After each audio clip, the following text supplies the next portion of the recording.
Hello, everyone. I'm your host, Andrea Giraldo. Welcome to Meetings of the Minds, brought to you by the New York City Hispanic Chamber of Commerce in partnership with BronxNet. This show was created in direct response to the COVID-19 pandemic as a way to highlight the work of our members and partners, as well as to understand the resources they have to help our community in those difficult times. Today, we'll be diving into a special roundtable discussion on real estate hosted by the New York City Hispanic Chamber of Commerce Real Estate Chair, Greg Tsougranis. Take it away, Greg. Hello, this here is Gregory Tsougranis. I'm the Real Estate Chair for the New York City Hispanic Chamber of Commerce. I want to thank Nick Lugo, Cindy, and all the board members for all the good they do for our community. We have a special roundtable discussion here. We have the New York Apartment Association. We're going to talk about legislation and the state of the market with emphasis on rent-stabilized buildings. Also joining the show, we also have Matthew Engel from Langsam Management, over 11,000 units of managed units in New York City, which is amazing. So we really have some leadership here that will make an effect for positive housing in New York City. So I just want to quickly introduce, again, Kenny Burgos, former assemblyman in the Soundview section of the Bronx, and also Matt Engel from Langsam Management. Thank you for coming here today. Thanks for having us on, Greg. Okay, so a lot of times we've talked about different real estate issues, and in the past I've almost felt like Moses building an ark, talking about rent-stabilized buildings and a lot of the effects that legislation have had on it that basically has caused somewhat of distress in the community. I personally got a phone call the other day. Somebody asked me if I could manage buildings. I said, what are we talking about? And they said, we have 25 buildings in distress, totaling 1,200 to 1,300 apartments, predominantly in low-income communities in the Bronx and in northern Manhattan. So I don't know who I could invite really to talk about this issue more than the CEO of the New York City Apartment Association, and someone who has 75 years of family history managing buildings and just being a dominant force in quality housing.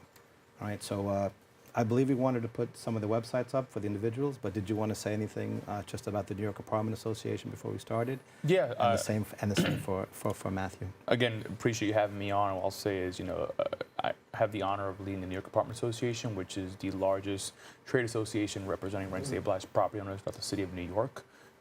We are the merger between two long-standing organizations that have existed for over 50 years. So with my experience being a former lawmaker and now coming onto this organization, the goal is to improve the housing scenario that has plagued this city for so many decades. So I appreciate you calling me an expert, but the real expert in operating that housing is sitting right next to me. Well, you definitely have a lot to contribute. Matthew, please. Yeah, sure. Well, it's a pleasure to be here with you today, and also to sit next to my good friend Kenny. We've had the pleasure to work together with him in the legislature, and in this role, I've served on the New York Apartment Association and its predecessor organizations for many years, trying to advocate for sensible housing policy that'll provide good quality, affordable housing for residents of the Bronx and the rest of the city, and also at the same time ensure that owners and operators who run this housing can afford to pay their bills. So my organization, Langsam Property Services, has been around since 1949 in the Bronx, and as you mentioned, we run about 10 or 11,000 units throughout the city of New York. And we're just trying to get by in the current environment. Okay, so I actually asked the crew to put up the website for the New York Apartment Association to take a quick glance at it. Anyone at home that wants to do their own, anyone that wants to do their own research, you could basically see that you could log on into membership organization, and they do also have these clips that take advantage of social media. Now, social media is a very powerful tool. So what we've designed here today is we're basically going to show as many clips as we can to introduce the topics that need to be discussed, and just get feedback from the experts that we have here today. So I'd like to put the first clip on. It's one of the YouTube clips. It's called Master Plumbers. All right. So BronxNet, please do throw that clip on. I'd love to show it. Okay. Okay, so I was hoping there'd be some voice. Is there any voice attached to it? But now the city council's bill will require a master plumber to do this. Okay, and so here's the kicker. basically, In a city of nearly one of 4 million the homes, issues there's about only about 1,000 affordability is that the high expense it takes in order to run a building. Okay, and one of the recent issues that I believe was passed, and you could tell us if it definitely was passed, is that now they want to have master plumbers, which is the highest level of plumbing certification and the highest paying, and also the least amount. There's like 1,000 master plumbers here in New York City. So now every time a landlord, and I'm also curious whether an individual who has a 1, 2, 3 family house, where does this stop? What is the limit? If they need to do a simple procedure of taking the stove in and out, they would have to hire a master plumber. All right, so you have a very good video here. You talk about it. People can see it by themselves also. But do you want to give us any input? Because I personally think that there's so many things that sound good, but to have a master plumber come and change a stove is basically having, I don't know, an astrophysicist come and, I don't know, do basic math. Right. So what's your input on it? And did it pass? Who was responsible to have this? And basically educate us on what's going on with master plumbers in our houses and buildings. I appreciate you highlighting one of the many videos we create. We try to use these mediums to educate the public on what's happening in housing in New York City. It can be a complicated and complex subject, but this is a perfect example of what we describe as unfunded mandates. What we mean by this, the City Council passes these laws. It hasn't become law yet. It's passed City Council, but we do believe it will become a law very soon. And what this requires is what you stated. There's 1,200 master plumbers throughout the city of New York, and this bill will require any sort of gas hookup. So this is not a repiping of gas lines. This is not a changing of gas lines. This is as simple as unplugging and removing and swapping out a stove or a dryer or any other gas appliance. And it's going to add an exorbitant cost to have these procedures, and that translates directly into higher rent. And this is the conversation that I try to engage in. This is sort of the point that we try to make, that all of these mandates, while the City Council is not passing any companion funding to make this happen, what that's going to now show up as is a higher cost to operate housing, which is going to translate to higher rents. And this is what we're trying to push back on. New York City, one of the most expensive cities in the entire world. The rent continually seems to go up. And bills like this one do nothing to help that affordability go. But there's another aspect to that. If you have a rent-stabilized buildings, you can't raise the rents. So now you're putting distress on the property owner. Matt, what's your feedback? You once told me 25% of the rent-stabilized buildings in low-income neighborhoods are in foreclosure, about to go into foreclosure.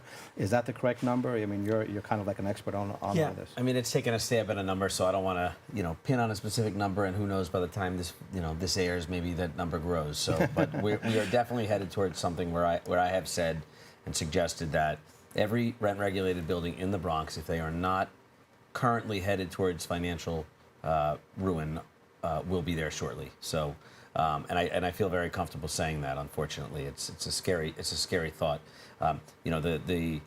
The stove installations by master plumber is just one in a litany of other unfunded mandates that get passed on by the City Council.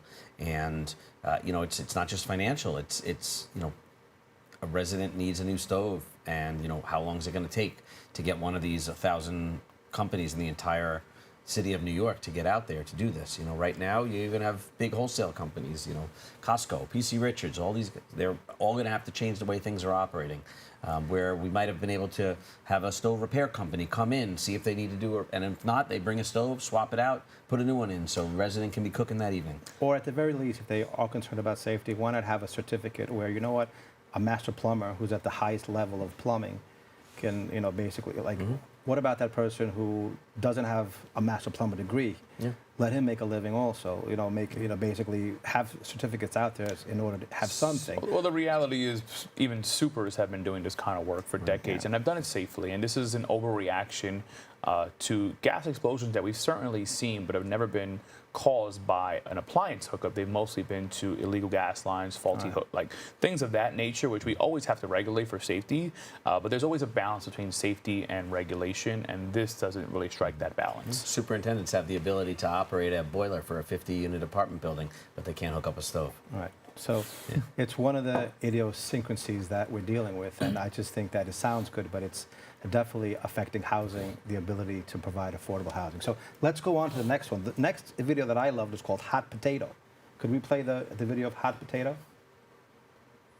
Yeah, put the sound on for me, please, because this is something that's almost unbelievable. Going on in Harlem with this building. The owner of this building Okay, can't is the pay the public able mortgage. to The hear the rents don't sound on cover it? the cost to operate, so they stopped paying. And the bank started a foreclosure. Okay, so That's when the basically owner said, what's going "Take on it." here And the bank is said, you have a "Whoa, we situation don't where want it. The building there is are losing buildings money that are and rent there's no way to stabilized, fix which it." basically means so that the now rents are they're capped. literally suing each other over who And, gets stuck with the building. the What's even expenses have gone crazier, through the this is roof, second bank dealing with this problem. and the first building one has collapsed become because it owned this not an building asset and but a many others like it. liability. How many other buildings? And Thousands. there are buildings where, I would have thought as a kid, oh, I own a 40-unit building. Or you save up and you have a 40, 50, 60-unit building, that is your retirement. And all of a sudden you find out that your expenses are going through the roof, your insurance is going through the water is going through the roof, which you deal with on a daily basis. And all of a sudden now it's worth nothing and it's a liability. And it's gotten to the point where you have buildings in New York City, based on the education that you have in the clip, that the building owner doesn't want it and the bank doesn't want it. I don't know how that's going to be quality, end up with anyone having quality housing. So what's your input on that? Can someone educate on what's going on with the fact that these things that were once the backbone of intergenerational wealth or financial security are now a liability?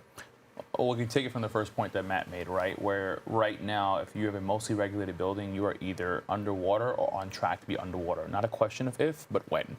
And what we're seeing in examples like this video from this building in Harlem is that these buildings are unable to make basic repairs and they get to a point where they can't even make their loan payments.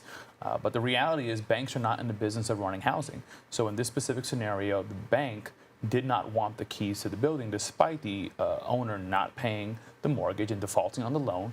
And now they're in a lawsuit battle to decide basically who will own this property, because the owners don't want to continue to operate it. It's losing money. And the bank doesn't want it because all they want to do is get repaid on their loan. They're not in the business, again, of running housing.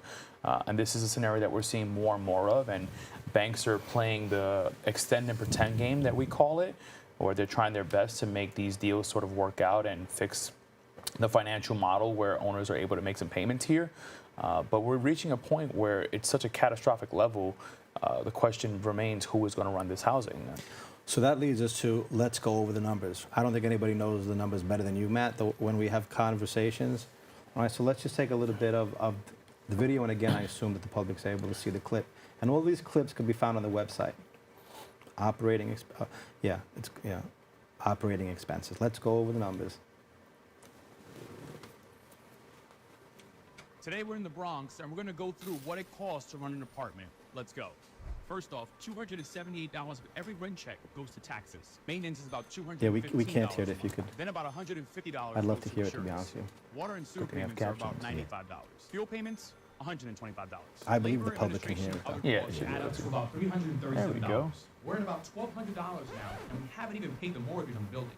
This apartment we're standing in has a regulated rent of close to $800. The previous tenant lived here nearly 40 years. But for the past 2 decades, the rent has just not covered the operating costs. Now it needs $100,000 of renovation costs to remove lead-based paint, update wiring and plumbing, level and finish the floors, upgrade appliances, and all of that is required on turnover. This is why apartments like this sit empty for years. We need a way to bring these apartments back online. I'm going right. All right. It costs $1,200 to run an apartment. And if you have a rent-stabilized rent of $800, the landlord's losing $400. And then on the other side, you have a rent-controlled apartment, which could be even less because the rent-controlled numbers are usually less. A lot of these landlords, we look at them and we might say they're the boogeyman, but in actuality, they are providing much-needed housing. And this is mostly in low-income areas. So you know what? We're kind of sounding the alarm again. Is this true?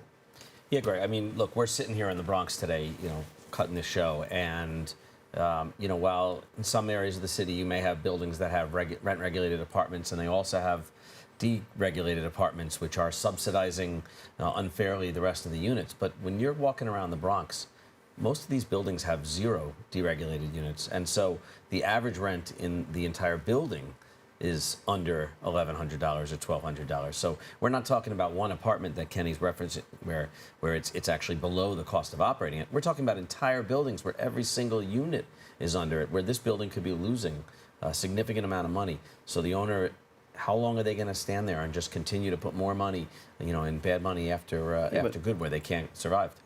They're not in the business to lose money, and you know what I believe the effect is going to be is they're going to do as much repair work as they can, patchwork, no major improvements. Yeah. All right, and that's another thing, is that from the 2019 rent laws, there were changes that were made that really affected our market. And one of them were the internal, the MCIs, the major capital improvements, and the internal capital improvements. All right, so I want to show the next video because that also deals with what happens when you have to make investments into an apartment that needs 50, 60, 80, $100,000 worth of repairs to bring it up to code. Because now the other thing is that lead paint has to be, there's all of the criteria that are involved in bringing things up to code have just really become much more stringent.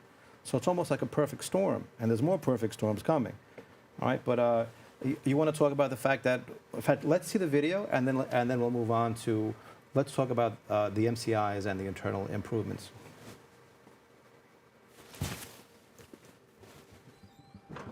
It's like a crime scene in here. So we're here in the East Village at one of the buildings that have one of the thousands of empty apartments throughout New York City because of the 2019 rent laws. How long has the apartment been vacant?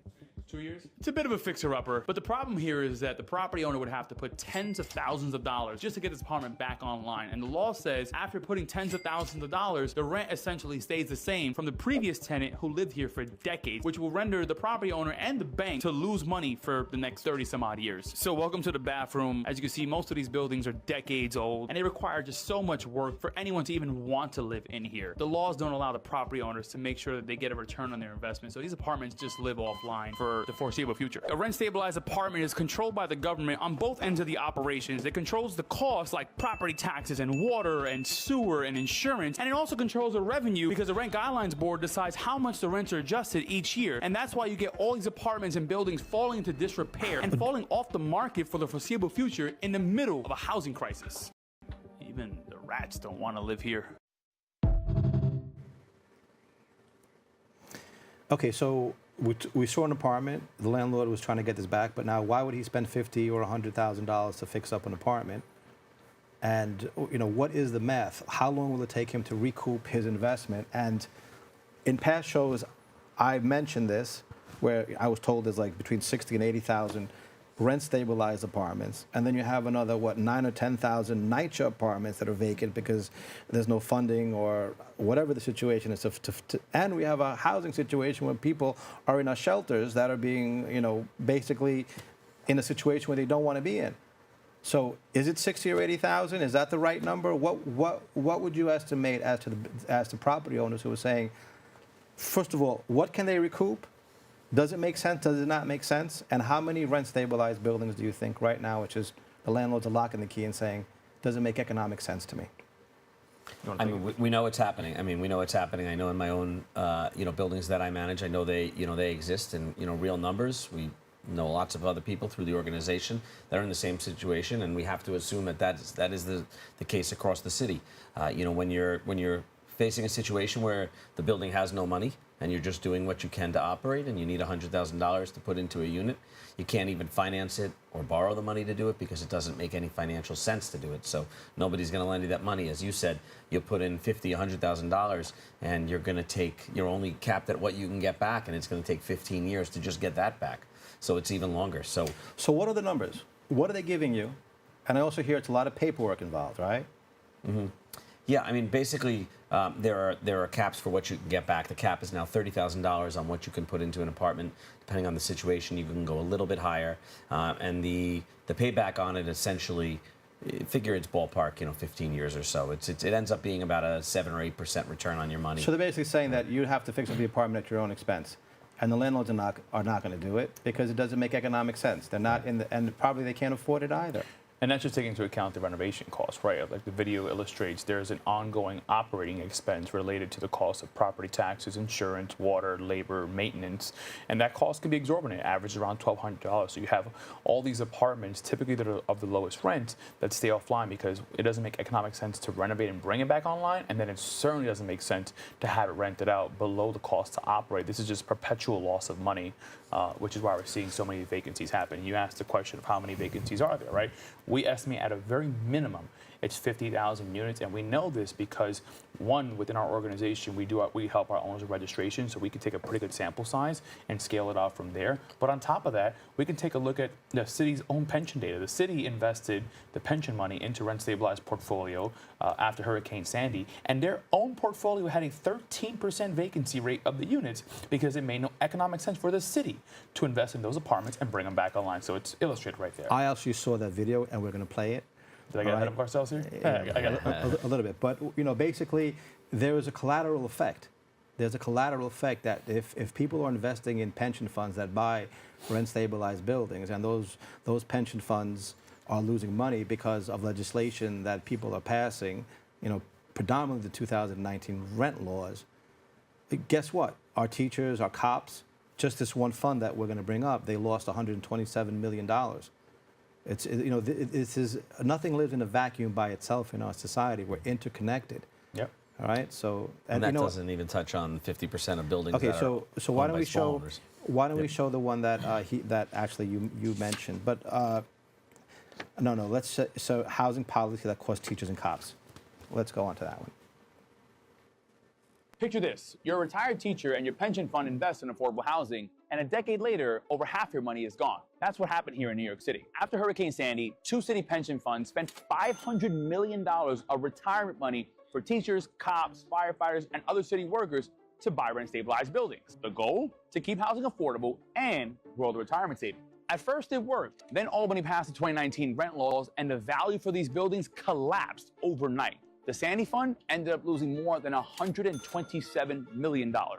This is the definition of shooting yourself in the foot. The pension fund didn't speculate. These buildings were intentionally defunded with no consideration for the consequences. Pensioners are not the only ones who lost here. Older buildings across the city are in financial distress and deteriorating. Housing policy doesn't happen in a vacuum. It affects us all. Okay, let's try this again. Okay, so I think we kind of talked about this beforehand, but we don't live in a vacuum. We are all interconnected. And real estate is passive income in many ways. And people who buy into a pension fund, that's someone's retirement. Much like the small property owner buys a building and he thinks this is what he's going to be living off when he's an old man or old woman. All right, but now let's go on to the next video because there's more collateral damage that people don't understand. All right, if you live in a building that's half rent stabilized, half rent controlled, then what's the landlord going to do? How is he going to survive? And what effect does it have on the units in the building that are not rent stabilized? So let's actually go on. We have an election coming up. Right, the one that talks about Mondami housing, Mondami's building. This is actually, we have a mayor who lives in a rent stabilized building. So let's see the video that you guys produced on that front. We'll have to go beyond the market. We can establish community land trusts to gradually buy up housing on the private market and convert it to community ownership. We can give tenants a right of first refusal to buy out their landlords when buildings go up for sale. And we can fully commit to a new era of social housing, ending subsidies for luxury housing development and using our wealth to build beautiful, high-quality social housing projects that offer good homes and strong communities to everyone. We won't decommodify housing overnight, but we know what we have to do, and we have history to guide us. Okay, so basically, the future of real estate in many ways is what they call decommodifying housing. We're seeing that in the affordable housing developments. I'm involved in an affordable housing development, and basically the idea is that they would be given large tax breaks, and then they would have to fit inside of an income bracket. All right, but this is like a new term now where people are talking about decommodifying housing, which means that it won't really be an asset anymore. It'll be something that's run by government, and I think that's antecedent, or it's not how America was built. America was built, the immigrant came, he purchased a piece of land, then he might have mortgaged the land, and then he took the money, and then he built a business. So is this something that you see I mean, every idea could be healthy, but what are your thoughts on this idea that basically individuals shouldn't be owning buildings? Yeah, I mean, that's certainly been the direction that policy is moving towards. We had this under Mayor de Blasio, and much of the chatter coming up on the the mayoral election, of course, with Mamdani has been about this decommodification of housing, the idea that private ownership should not exist in housing. What we see with NYCHA, we see what happens when the government is running housing. It's year after year, the Attorney General or is putting it as the worst landlord in New York City, and so I think we see what happens when government is running housing. So why we would go in that direction makes no sense to me. Plus, I'm running property for private ownership, but I'm also running it for nonprofits, and the nonprofits, have the same challenges, the same underlying cost issues when it comes to rent caps, crossing the barrier of expense growth.